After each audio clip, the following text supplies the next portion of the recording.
ഒഴുകിക്കോളി ഒഴുകിക്കോളി അലങ്കാരത്തിൽ ആടിക്കോളി മഞ്ഞച്ചിട്ട് ചോപ്പിച്ചിട്ട് കൽവിൻ്റെ ഉള്ളം വെപ്പിച്ചോളി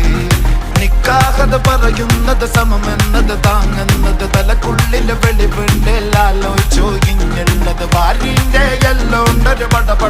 പടച്ചെന്നെ പടച്ചോന്റെ ഒരു പടപ്പാണത് മഞ്ഞ ജാതി മറക്കേണ്ടത് അതിരി പുത്തിരി കത്തിച്ച കൽവിലെ രാവിന്റെ ചൊട്ടില് മുത്തക കുത്തരു ആന ചുടണൊരോട്ട് മാരന്റെ കൽവില് ആനന്ദം മുത്തുന്ന ചെഞ്ചെറും നാള് ഓളന്ന പത്തി കിതാബിന്റെ ചുട്ടില് ഓനെഴുതുന്നൊരു രാവ്